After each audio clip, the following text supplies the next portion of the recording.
Shalom jemaat, apa kabar? Kembali di Kompas Iman. Hari ini kita rencananya akan ngobrol-ngobrol sama Saudari Jocelyn.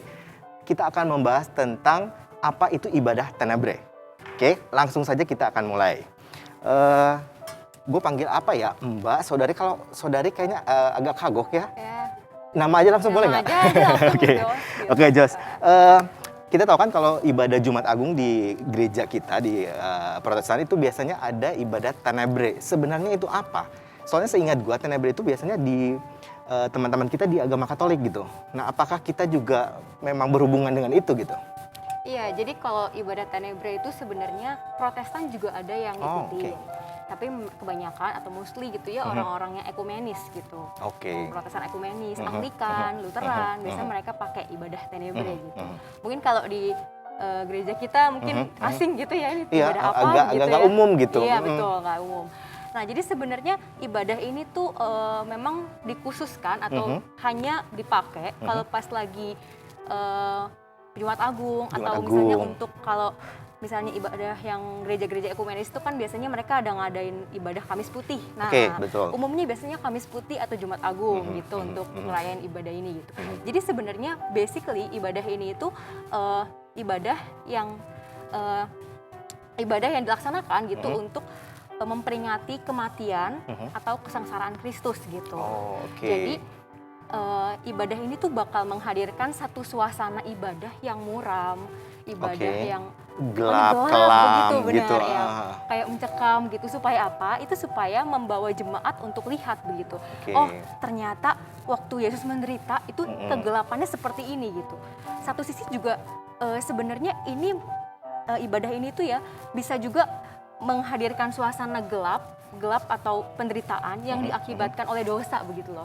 Jadi itulah suasana yang dihadirkan sama ibadah ini. Betul. Gitu. Jadi kita mengingat kelamnya penderitaan Yesus Kristus pada saat mau disalib gitu. Iya benar. Benar. Nah, sejarahnya sendiri ini dimulainya dari gereja-gereja ekumene atau dari mana sih sebenarnya? Nah, kalau untuk sejarahnya sih dari Katolik begitu, benar tadi dari teman-teman di Katolik kita. Ya, gitu. Spesifiknya dari Katolik gitu. Nah, sebenarnya kalau ngomongin soal sejarah ibadah tenebre itu, kita mesti tahu dulu nih sejarah. Maksudnya kita mesti tahu ibadah Katolik itu seperti apa pada masa itu gitu. Jadi ibadah Katolik pada masa itu tuh sebenarnya mirip dengan ibadah yang dilakukan sama tetangga sebelah kita tuh, yang misalnya ada kayak mereka kan ibadah 5 kali 5 waktu. Betul. Gitu ya. Jadi kalau pada masa itu gitu, jemaat atau umat Katolik itu juga beribadah, tapi bukan 5 waktu. Mereka beribadah 7 waktu satu hari. Lebih banyak ya? Iya, mereka beribadah 7 waktu satu hari gitu. Jadi dan itu namanya macam-macam begitu ya. Dan setiap 7 itu ada namanya masing-masing. Ini rutin harian ya? Betul. Bukan pada saat kegiatan khusus aja? Iya, jadi setiap hari mereka beribadah 7 waktu. Sebetulnya prinsipnya ya supaya mereka itu menjalani hari-hari dengan merenungkan firman Tuhan begitu ya, seperti yang dikatakan Alkitab, renungkan siang dan malam begitu. Mereka melaksanakannya secara literal gitu ya. Nah, jadi ibadah tenebre ini sebetulnya merupakan gabungan dari 2 waktu. 2 waktu ibadah, kan ada 7. Nah, ini tuh tenebre itu 2 waktu ibadah. Yang satu namanya matins ibadahnya. Waktunya matins ya. Matins itu sekitar tengah malam biasanya. Nah, tengah malam sampai kurang lebih jam 3 pagi gitu ya. 3 pagi. Nah, sama satu lagi namanya laudes. Laudes itu dari jam 3 kurang lebih jam 3 pagi gitu sampai jam 5 pagi gitu. Jadi kapan tidurnya ya? Makanya. Jadi mereka itu ibadah dari tengah malam sampai pagi gitu. Nah, ini juga menarik gitu ya, karena dari waktu ibadah ini aja kita itu bisa relate gitu dengan arti kata tenebre itu sendiri gitu. Jadi tenebre itu bahasa Yunani, artinya kegelapan. Oh, pantesan. Betul, makanya. Jadi kan mereka ngadain ibadah malam ya, pagi gelap gitu. Jadi itu memang akar katanya dari itu gitu. Kayak gitu sih sejarahnya. Nah, terus masuk ke Protestan untuk masuk ke Jumat Agung itu gimana ceritanya? Nah iya, jadi waktu itu beberapa gereja-gereja ekumenis, kalau gereja ekumenis di sini kan memang rata-rata kalau seperti yang kita tahu mereka mengadopsi banyak sekali liturgi Katolik gitu. Betul. Nah awalnya mereka ikuti liturgi ini karena dianggap seperti yang tadi misalnya 7 waktu gitu ya. itu tuh sebenarnya biblikal gitu, karena waktu-waktu itu ada loh di Alkitab gitu. Misalnya kayak di Mazmur 5 ayat 3 gitu kan. Setiap pagi aku berseru gitu. Lalu di Mazmur 119 ayat 164 gitu, 7 kali gitu. Selama 7 waktu begitu loh saya maksudnya kayak memuji-muji Tuhan gitu. Jadi mereka ini beranggapan bahwa oke, kita bisa adopsi ini gitu. Jadi bagian, jadi part dari ibadah Protestan itu gitu. Nah akhirnya juga karena kekayaan makna yang dimiliki sama ibadah Tenebrae ini, makanya akhirnya juga beberapa gereja mulai mengikuti. Gitu. Itu sejarahnya dari situ. Iya, gitu. benar. Nah untuk kita sendiri, kita reform ya, ajaran reform sendiri itu bagaimana sampai terlibat masuk ke dalam ibadah ini gitu? Sama sih yang tadi juga aku jelasin begitu ya, mulainya dari ekumenis, lalu juga akhirnya orang-orang reform maksudnya dari yang mungkin kita begitu lihat bahwa oh iya maknanya kaya sekali gitu. Maksudnya begini, mungkin tadi aku juga gitu belum menjelaskan bahwa dalam ibadah Tenebrae ini sebenarnya ada unsur-unsur yang mungkin khas begitu ya dari ibadah Tenebrae ini. Misalnya contohnya ada pembacaan perenungan kitab suci dan itu pembacaan perenungannya itu bukan yang randomly gitu loh. Tapi pembacaan perenungan ini tuh diambil dari 7 perkataan Yesus. Seven last word. Seven last word betul. Nah, itu diambil dari situ, atau juga ada beberapa gereja yang mengkombinasikan atau mungkin merubahnya gitu ya dengan 7 kisah menjelang penyalipan. Misalnya bisa dimulai dari perjamuan malam terakhir, bisa atau dari misalnya di Taman Getsemani begitu. Jadi ada yang ubah itu sampai ke penguburan Yesus. Pokoknya ada 7 gitu. Nah, udah gitu nanti 7 kisah itu juga disimbolkan juga dengan lilin. Jadi ada lilin, nanti biasanya tuh kalau gereja-gereja mereka pakai bentuknya seperti ini, jadi segitiga. Nah betul. Nanti di sini ada mungkin 4 gitu ya, 1, 2, 3, 4. Nanti di sebelah sini 3. Nanti di atas 1.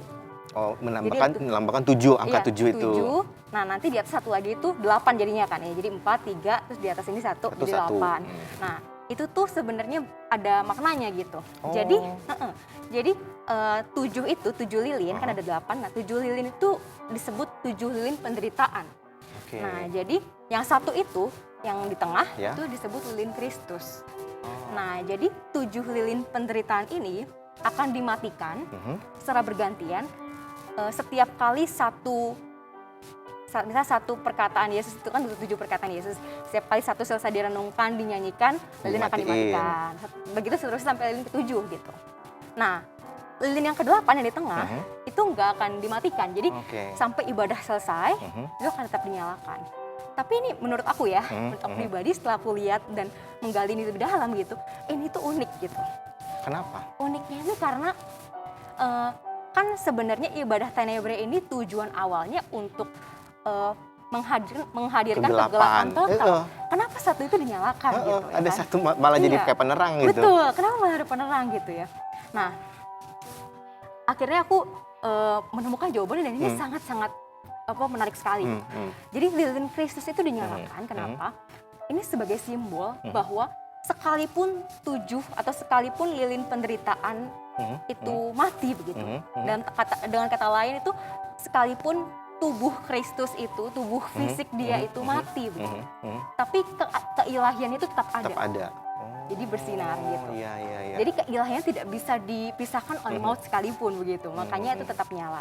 Lalu yang kedua juga menariknya, lilin yang nyala itu juga melambangkan penyertaan Kristus, penyertaan Allah yang tidak pernah berkesalahan. Jadi sama ya kayak ayat Alkitab yang bilang bahwa tidak ada satupun dapat memisahkan kita dari kasih Allah. Betul. Jadi itu tuh lilin yang menyala itu melambangkan itu, bahwa sekalipun Kristus mati, tapi kita tetap punya pengharapan. Tetap ada terang itu, tetap ada hope itu buat kita gitu. Ya gitu. Jadi ibaratnya kayak lilin kecil yang dinyalakan di tengah-tengah ruangan ibadah yang begitu gelap. Nah itu jadi penerang satu-satunya untuk kita. Dalam banget sih sebenarnya ininya ya. Jadi ibadah ini, ibadah Tenebrae ini sebenarnya di luar misalnya kita mengadakannya, ternyata ada informasi atau ada penghayatan yang begitu dalam tentang ibadah ini gitu. Jadi bukan cuma rutinitas yang kita harus lakukan, tapi ternyata ada sesuatu yang memperkuat iman kita gitu ya. Benar banget. Terus lagi? Udah beres. Dan ya apa ya, menurut Apalagi? aku berkaitan sama tadi misalnya kita sebagai jemaat, kita sebagai orang-orang yang bergereja, kita sebagai orang-orang yang sudah diselamatkan Tuhan begitu ya, ketika nanti kita mengikuti ibadah ini begitu. Nah, ya biarlah suasana yang dihadirkan itu, kegelapan itu bukan hanya suasana yang akhirnya membuat kita oh ya oke, saya mengerti nih begini penderitaan Kristus tuh gelapnya begini gitu. Bukan hanya itu, tapi juga kita bisa tahu makna-makna di dalamnya gitu. Kenapa pakai lilin? Simbol lilin itu menyimbolkan apa? Artinya apa?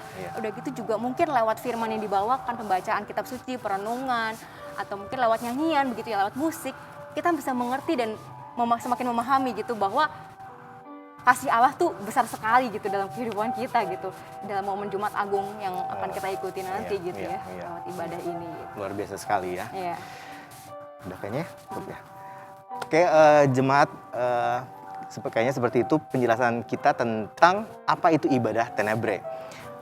Ingat untuk selalu mengikuti Kompas Iman di channel ini. Sampai ketemu lagi.